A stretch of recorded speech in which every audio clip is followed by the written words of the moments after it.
Men and women, and you, soul who listens to me, I, Aristotle the philosopher, invite you to ponder the noblest of human questions. What is a good life?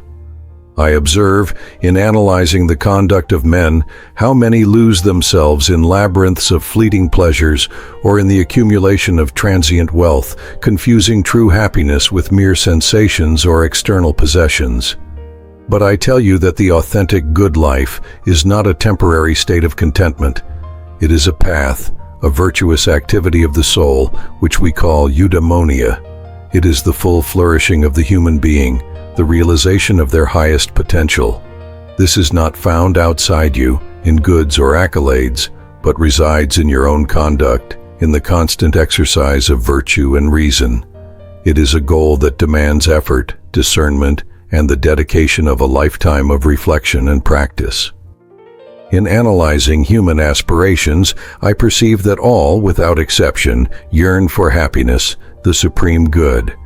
However, this universal aspiration disperses in countless directions, each individual seeking what, in their perception, they believe to be happiness.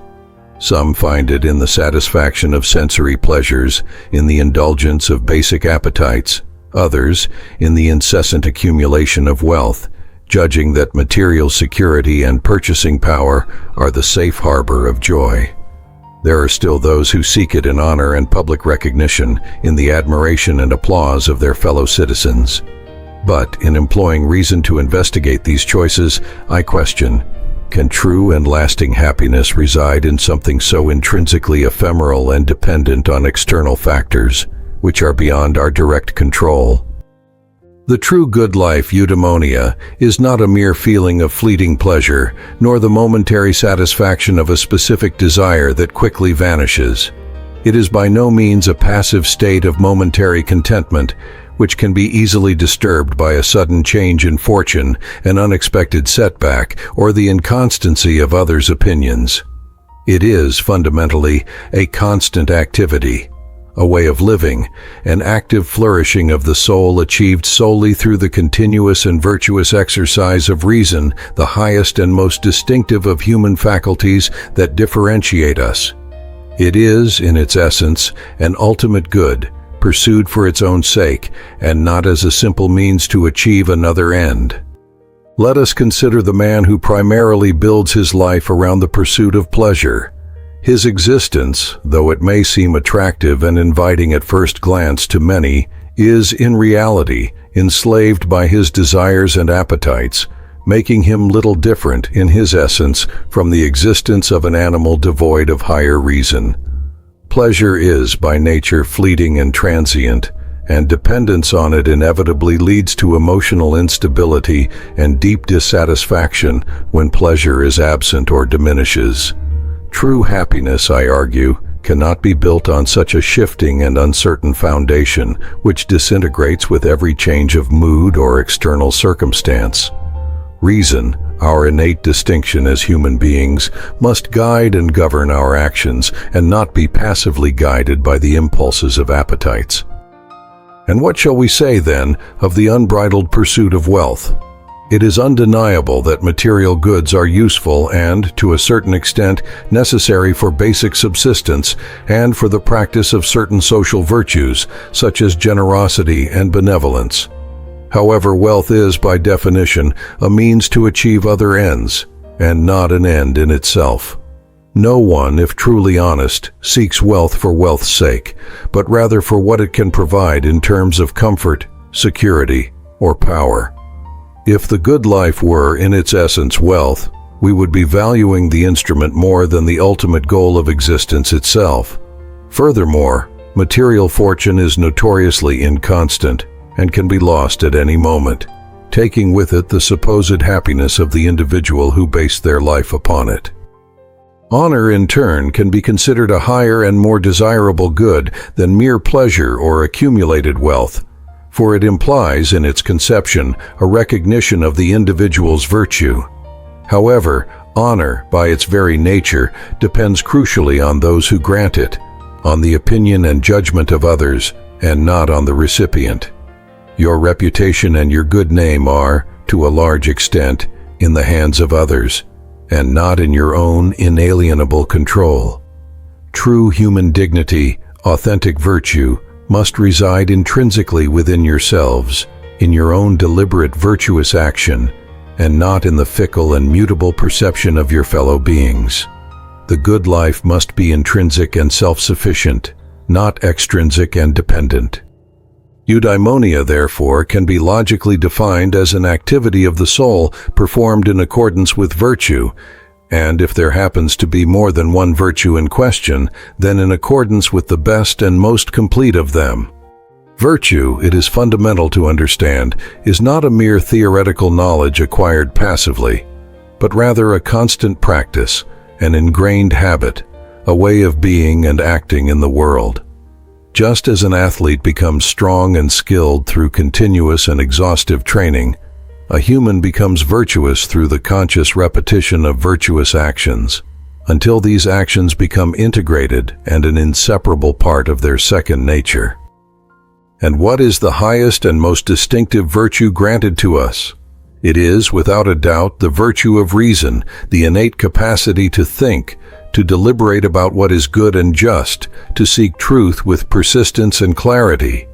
Man, by his very definition, is a rational animal, and his proper and unique function, what fundamentally distinguishes him from other creatures, is precisely the full exercise of this rationality. A good life, therefore, is one in which this noblest faculty is fully developed and utilized, not merely to acquire theoretical knowledge, but to guide and govern conduct in all its manifestations. Virtue, as I taught, invariably resides in the golden mean. It is neither one unbalanced extreme nor the other. Courage, for example, is neither cowardice, which represents a lack or deficiency, nor recklessness, which represents an excess or imprudence, but rather the balanced intermediate point between these two vicious extremes. Liberality, in turn, is neither avarice, the lack of generosity, nor prodigality, the excess of thoughtless spending. Finding this middle ground in each situation is the complex task of practical reason, and it demands keen discernment, accumulated experience, and a constant sensitivity to specific circumstances. It is a path that avoids the vices inherent in the extremes. The good life, Eudaimonia, demands the coexistence and cultivation of both intellectual virtues, such as wisdom, Sophia, and prudence, phronesis, which perfect reason and the ability to deliberate, and moral virtues, such as courage, temperance, and justice, which perfect character and guide daily actions. Both categories of virtues are interdependent and mutually complementary. Prudence, for instance, is the practical wisdom that allows us to discern the golden mean in concrete and complex life situations, applying the principles of reason to daily conduct effectively and appropriately. Do not think for a single moment that eudaimonia is an unattainable ideal, a utopian state reserved only for a few. On the contrary, it is by my definition an intrinsically human activity, achievable by all those who dedicate themselves diligently and persistently to their own cultivation, to their own improvement. It is a continuous and dynamic process of refinement, of a constant search for excellence in every action you undertake, in every thought you formulate. It is this incessant pursuit that gives true meaning and dignity to your existence, elevating it beyond mere subsistence. The truly virtuous person is one who acts correctly not out of a servile fear of punishment, nor from an anxious pursuit of external reward or praise, but rather because virtue has become for them an ingrained habit, a second nature, an inseparable part of their being.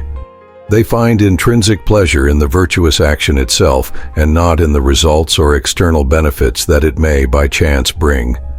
Their joy is, therefore, internal and self-sufficient, not extrinsic and dependent on factors extraneous to their will. So that the timeless wisdom I invite you to tread, the path of eudaimonia, may echo and enlighten more minds in search of true happiness, like this video now, and so that you may continue to receive more philosophical teachings that will help you change your life. cultivating reason and virtue. Follow this channel. Your participation expands the reach of this reflection to others who also yearn for flourishing. Now, let's continue with our theme. Understand that eudaimonia, while rooted in internal virtue, does require certain external goods, yes, but these serve as instruments or tools, not as the ultimate end of life. Health of the body, loyal friends, and moderate resources are, in fact, useful and sometimes necessary so that you may fully practice virtue. Without a healthy body, temperance and courage can be difficult to exercise. Without the companionship of friends, justice and generosity lose their scope of action and meaning. These are therefore favorable conditions, but not the essence of the good life itself. Misfortune, the adversities of life, can undoubtedly test a person's virtue, putting it to the test, but it never destroys it in the truly good and virtuous individual. A person who has achieved eudaimonia is capable of enduring the greatest adversities with unshakable dignity and remarkable serenity. For their happiness does not reside in external goods that can be lost at any moment, but in the intrinsic stability of their character and the unbreakable rectitude of their actions.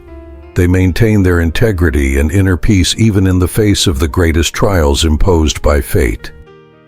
The contemplative life, that dedicated to the incessant pursuit of truth and knowledge through the pure exercise of reason, is, in my philosophical view, considered the highest and most complete form of eudaimonia. In it, the human being exercises their most divine faculty, reason, in a self-sufficient and continuous manner, finding its own reward within itself. It is the life closest to the activity of the gods, an existence that is at once the most pleasurable and the most worthy of the human being, for it fulfills its highest function. However, I fully recognize that not all individuals can or should, by their nature or circumstances, live a purely contemplative life, isolated from the demands of the world. The political and practical life, that dedicated to virtuous action in the community, to public service, and to the application of ethics in social relations, is also a valid and noble path to achieving eudaimonia. It is a life of moral excellence, of altruistic service to others, of applying reason to the complexities of human existence and the intricate dynamics of social relations. The choice of the most suitable path to achieving eudaimonia is by no means arbitrary or casual.